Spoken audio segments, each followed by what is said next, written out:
కలతలు తీరును, కృపలు దొరుకును, సాటి లేనిది యేసుని నామం, యేసు నామమే మధురం. ప్రియమైన దేవుని బిడ్డలారా, శాంతికరమైన యేసు అనే అంశాన్ని మనం ధ్యానిస్తున్నాం.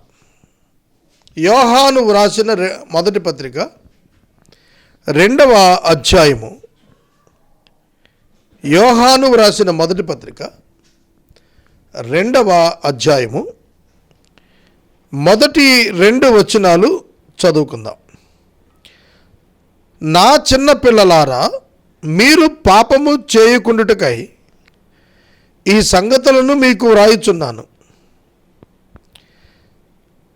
మీరు పాపము చేయకుండుటకై ఈ సంగతులు వ్రాయుచున్నాను. పర్పస్ ఏమిటి? ఇలా వ్రాయటానికి పర్పస్ ఏమిటి? పాపము చేయక ఉండుట. రైట్. ఎవడైనను పాపము చేసిన ఎడల నీతిమంతుడైన యేసుక్రీస్తును ఉత్తరవాది తండ్రి యొద్ద మనకున్నాడు.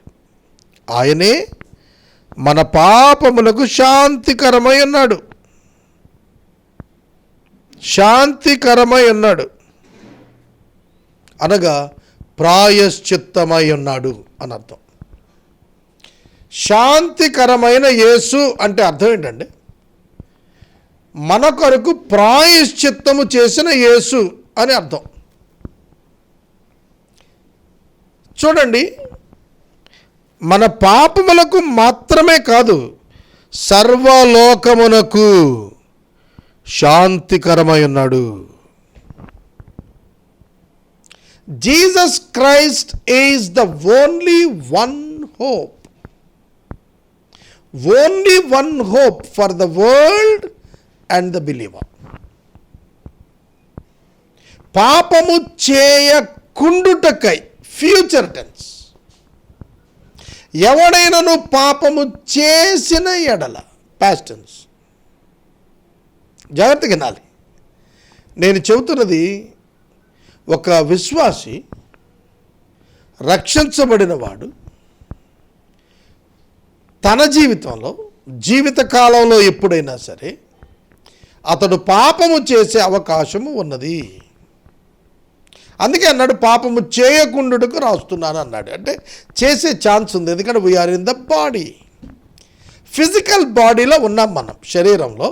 అందుకే విశ్వాసులమైనప్పటికీ కూడా పాపము చేసే అవకాశము ఉన్నది.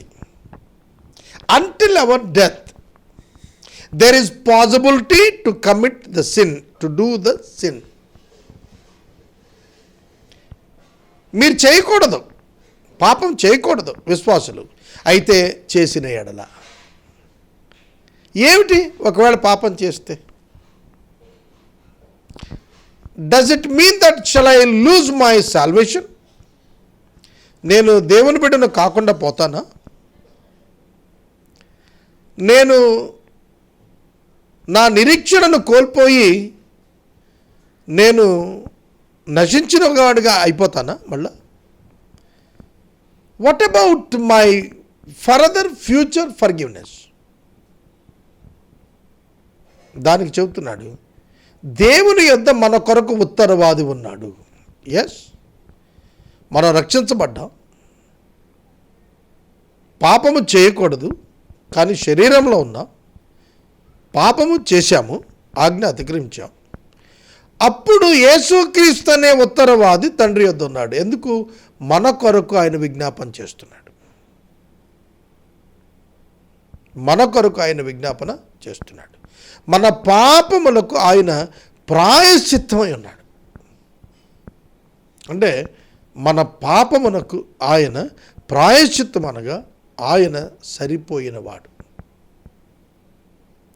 Not only for my past sin. ఇక్కడ కొంచెం మెలుకు ఉంది, జాగ్రత్తగా వినాలి. ఇక్కడ కొద్ది మెలుకు ఉంది, జాగ్రత్తగా వినాలి. ఫ్యూచర్ సిన్స్ అన్నింటికీ కూడా యేసుక్రీస్తు ప్రభు శాంతికరమై ఉన్నవాడు కనుక నేను పాపాలే చేసుకుంటూ పోతాను అనే ప్రమాదం ఎప్పుడూ కూడా ఉంది. అది విశ్వాస దాని విషయం జాగ్రత్త పడాలి. ఒకడు పాపము చేసిన ఎడల అన్నప్పుడు then it will become the past tense again. ఒకడు పాపము చేసినప్పుడు అది పాపము చేయబడింది పాస్ట్ టెన్స్ అవుతుంది. మరలా అక్కడ ప్రభు ఉత్తరవాదిగా ఉన్నాడు. అదే యోహాను రాసిన మొదటి పత్రిక 1:9 మన పాపములను మనము ఒప్పుకొని ఎడల ఆయన నమ్మదగిన వాడు నీతిమంతుడు కనుక మన పాపములను క్షమించి సమస్త దుర్నీతి నుండి పవిత్రులుగా చేస్తాడు. ఇక్కడ యేసుక్రీస్తు ప్రభు మన పాపములను మనము ఒప్పుకొనినప్పుడు క్షమిస్తాడని. ఒకడు రక్షించబడుటకు యేసుక్రీస్తునందని విశ్వాసము మూలముగా క్షమాపణ పొందుతాడు.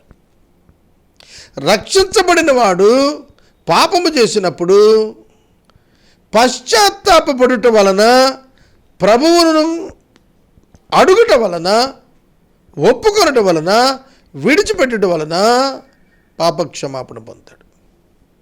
నిజమైన పశ్చాత్తాపము విడిచిపెట్టునట్లు చేస్తుంది,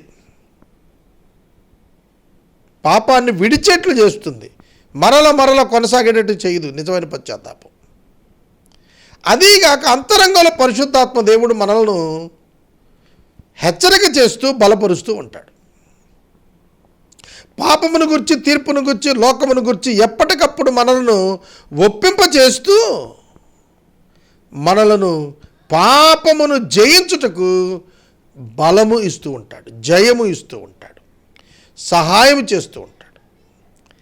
దేవునిలో నిలుచుటకు మనలను బలపరుస్తూ ఉంటాడు.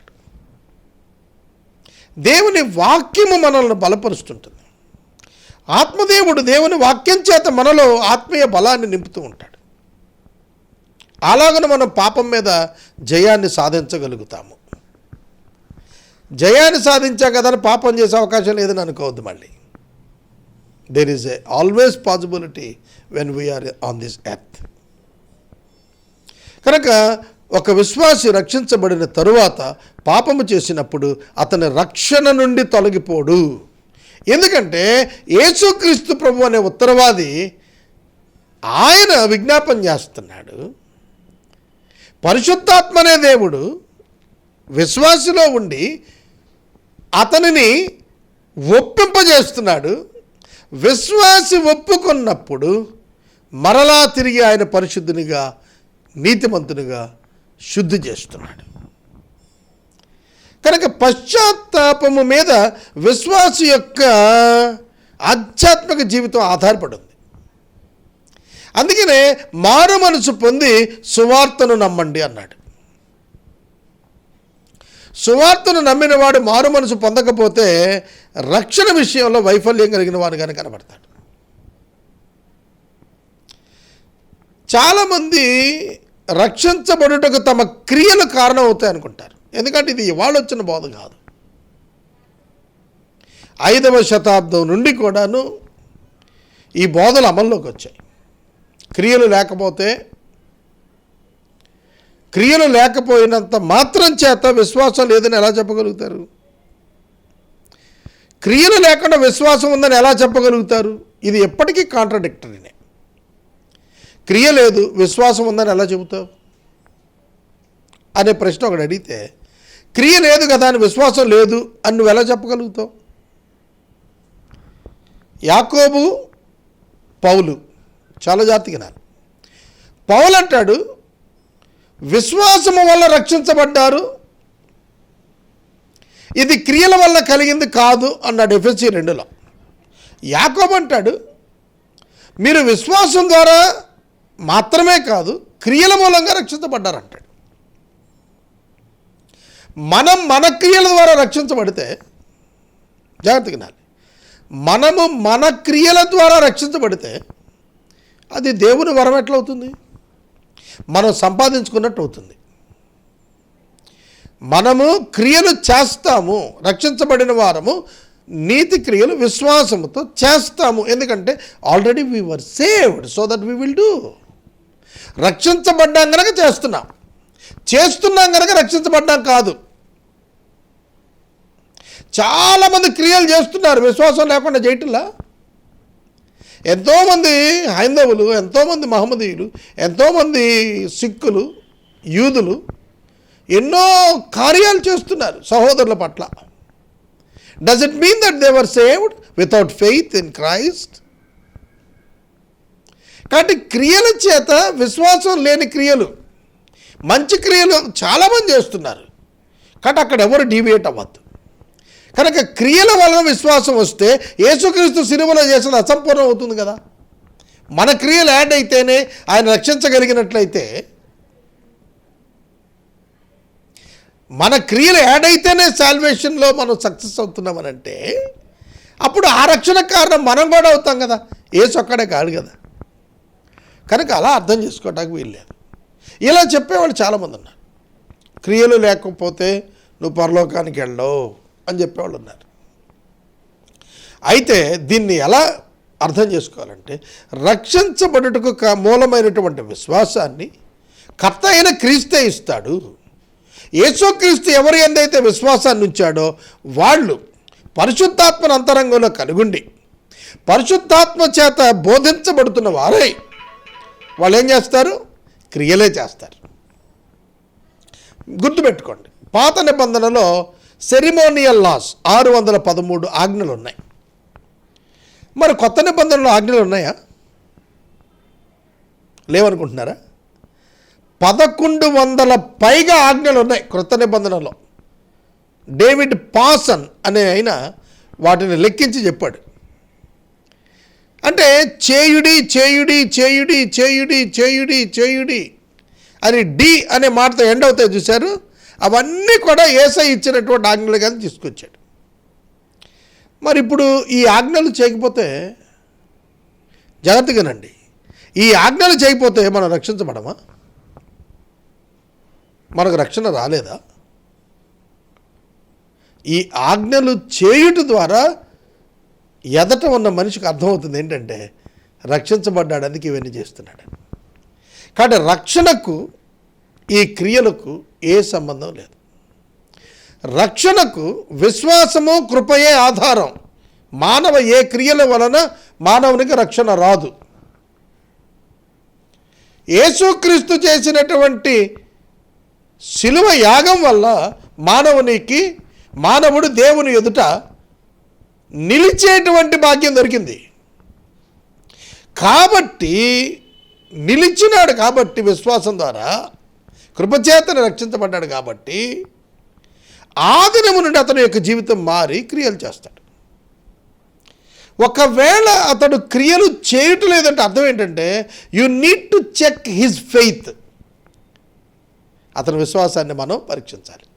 అబ్రహాము దేవుణ్ణి నమ్మాడు, అది అతనికి నీతిగా ఎంచబడింది. దేవుని గురించి మనం అర్థం చేసుకోవాలి. అబ్రహామును గురించి దేవుడు ఏమన్నాడు తెలిసిన? రాబోవు తరముల వారికి అబ్రహాము నా సంగతులను గురించి నేర్పిస్తాడని నాకు తెలుసు అన్నాడు. చాలా విచిత్రమైన మాట. ఆదికాండం గ్రంథం మనం చూస్తే 18వ అధ్యాయం 19వ వచనం. ఎట్లనగా అబ్రహాము గూర్చి యెహోవా అబ్రహామును గురించి చెప్పినది అతనికి కలుగ చేయనట్లు తన తర్వాత తన పిల్లలను తన ఇంటి వారిని నీతి న్యాయములు అనుగ్రహించు జరిగించచ్చు యెహోవా మార్గమును గైకొనుటకు అతడు ఆజ్ఞాపించున్నట్లు నేను అతన్ని ఎరిగి ఉన్నాను. అబ్రహాము పిల్లల పిల్లల పిల్లల తరాలకు ఏం చెబుతాడు అనేది కూడా దేవుడు ముందే ఎరుగున్నాడు. అబ్రహాము రక్షించబడ్డాడు విశ్వాసము ద్వారా. అతడు విశ్వసించినటువంటి దేవుని ఎదుట అనగా లేనివి ఉన్నవిగా పిలుచువాడు, అదృశ్యమైన వాటిని దృశ్యాలుగా పిలిచేటువంటి వాడైనా అని రోమపత్రిక 4వ అధ్యాయం 17వ వచనం. ఆయన విశ్వాసం ఉంచాడు. అయితే క్రియల ద్వారా అతడు తన విశ్వాసాన్ని గురించి సాక్ష్యం ఇచ్చాడు. ఆదికాండం 22వ అధ్యాయంలో కత్తి పైకెత్తినప్పుడు దేవుని దూత అంటాడు, ఇప్పుడు నాకు తెలుస్తోంది నువ్వు దేవునికి భయపడుతున్నవాడు అని. అంటే ఈ క్రియ చేయకపోతే అబ్రహాము విశ్వసించినట్టు కాదా? నా మాట జాగ్రత్తగా వినాలి. క్రియ చేయకుండా ఎట్లుంటాడు విశ్వసించిన వాడు? అబ్రహాము ఈ క్రియ చేయుట ద్వారా విశ్వాసము ఉంచినవాడు అని మనకు అర్థమైంది. దేవునికి కూడా అప్పుడే అర్థమైందా? అబ్రహాము కత్తి పైకెత్తాడు, అప్పుడు అర్థమైందా? కత్తి దించలేదుగా, బలి ఇవ్వలేదుగా, క్రియ జరగలేదుగా. కాబట్టి దాన్ని అలా అర్థం చేసుకోకూడదు. ఎప్పుడైతే గాడిదకు గంత కట్టాడో 3 దినాల క్రితం, అప్పుడే దేవునికి అర్థమైంది. కనుక అతని విశ్వాసం నీతిగా ఎంచబడింది ఎప్పుడైతే దేవుని మాట విని తండ్రి ఇల్లు విడిచి వచ్చాడో అప్పుడే నీతిగా ఎంచాడు దేవుడు. కాబట్టి అబ్రహాము భార్య విషయంలో చెల్లి అని చెప్పాడు కాబట్టి ఇతన్ని నేను రక్షించను, ఇతడు అబద్ధం ఆడాడు అని దేవుడు తీసాడు అతన్ని? తీలేదే. కాబట్టి వాక్యాన్ని జాగ్రత్తగా అర్థం చేసుకోండి. రక్షణ మీ వలన కలుగునది కాదు, మీ క్రియల వలన కలుగునది కాదు. మీ క్రియలకు, ప్రతి వాని క్రియలకు బహుమానము నా యొద్ద ఉన్నది, జీతము నా యొద్ద ఉన్నదని ప్రభువారు ప్రకటన గ్రంథం 22వ అధ్యాయంలో చెప్పారు. కాబట్టి ప్రతి వానికి కూడా ఏమున్నది? బహుమానం ఉన్నది. తాను చేసిన క్రియలను బట్టి బహుమానం ఉన్నది.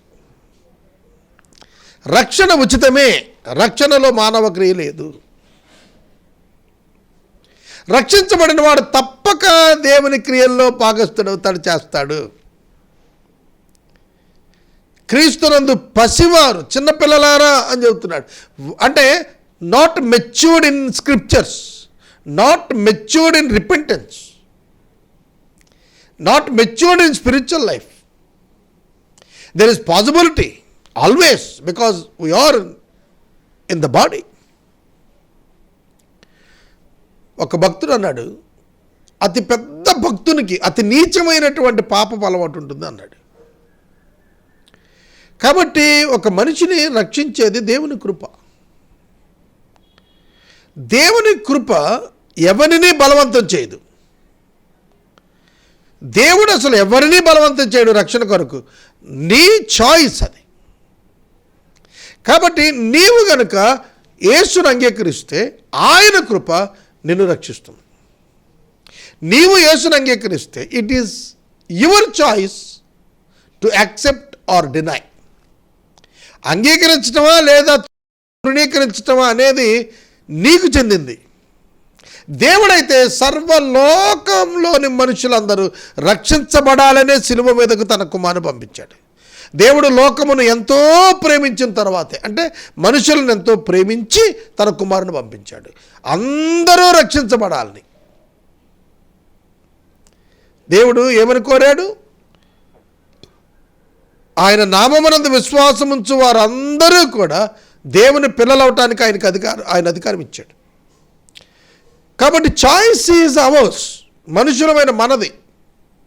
నేను యేసుని నమ్మను, యేసు మానవుడే, యేసు ప్రవక్తే, యేసు ఒక మతనాయకుడు, యేసు ఒక మంచివాడు, యేసు మతోద్ధారకుడు, యేసు నరుడే, నేను నమ్మను దేవుడని అని నీవంటే దేవుడు కాదండు.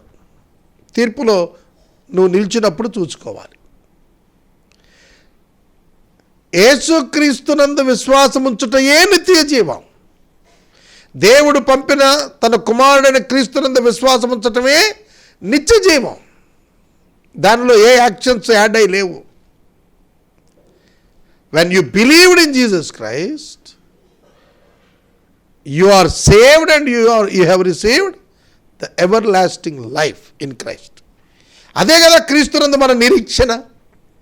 యేసుక్రీస్తులో ఉన్న నిరీక్షణ ఏమిటంటే క్రీస్తు మనలను క్షమించి, మనలను శుద్ధి చేసి, మనలను తన ఎదుట నిలవబెట్టుకుంటాడు. తాను నిలవబెట్టుకుంటాడు మనల్ని. ఎఫెసీ 1:6 నిర్దోషులముగా మనలను తన ఎదుట నిలవబెట్టుకొనవలెనని దేవుని సంకల్పమాయను. It is God's work. Sanctification is the process. We are actively participating with the help of the Holy Spirit, but the sanctification is by the Holy Spirit. పరిశుద్ధపరిచేటువంటి కార్యక్రమం దేవుడు చేసేది, పరిశుద్ధాత్మ దేవుడు చేస్తాడు. అయితే మనం ఒప్పుకొని దానిని విడిచిపెడుతుంటాము. పరిశుద్ధాత్ముణ్ణి ఆ కార్యం చేయటానికి మనం ఆయన ఆశ్రయిస్తున్నాం. యేసుక్రీస్తు ప్రభువుని అంగీకరిస్తున్నాం రక్షించబడటానికి, పరిశుద్ధపరచబడటానికి, పరిశుద్ధాత్మ శక్తి కింద మన పాప క్షమాపణలో కొనసాగడానికి మన పాపాన్ని ఒప్పుకుంటున్నాం. We are repenting our sins to continue in the salvation. We cannot lose that. ఒక మనిషి రక్షించబడినాడు అని తెలిసేది ఎట్లా అంటే పాపమును గురించి పశ్చాత్తాపడతాడు. ఒక మనిషి తాను పాపిని అని ఒప్పుకొనలేకపోతే వాడిని మించిన అబద్ధికుడు లేడు, దేవుని కూడా అబద్ధికుడు చేసిన వాడు అవుతాడు. It is the simple way of observing or knowing that who is the believer. ఎవరు రక్షించబడిన వాడు అనంటే the one who confesses his sin. యథార్థంగా తన పాపాన్ని ఒప్పుకునేవాడే. యేసును అంగీకరించడం వల్ల, యేసునందు విశ్వాసం వల్ల కలిగిన రక్షణను పాపము చేసిన వాడు ఒప్పుకొనడం వలన, విడిచిపెట్టు వలన కనికరం పొందిన వాడే కొనసాగుతూ ఉంటాడు. శాంక్టిఫికేషన్ 3 భాగాలు. ఒకటి పొజిషనల్ శాంక్టిఫికేషన్. మనము యేసుక్రీస్తునందు విశ్వాసం ద్వారా నీతిమంతులంగా తీర్చబడ్డాము. This is position.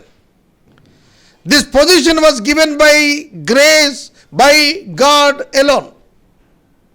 దేవుడే మనకు ఆ పొజిషన్ ఇచ్చాడు. తర్వాత శాంక్టిఫికేషన్, ప్రాక్టికల్ శాంక్టిఫికేషన్.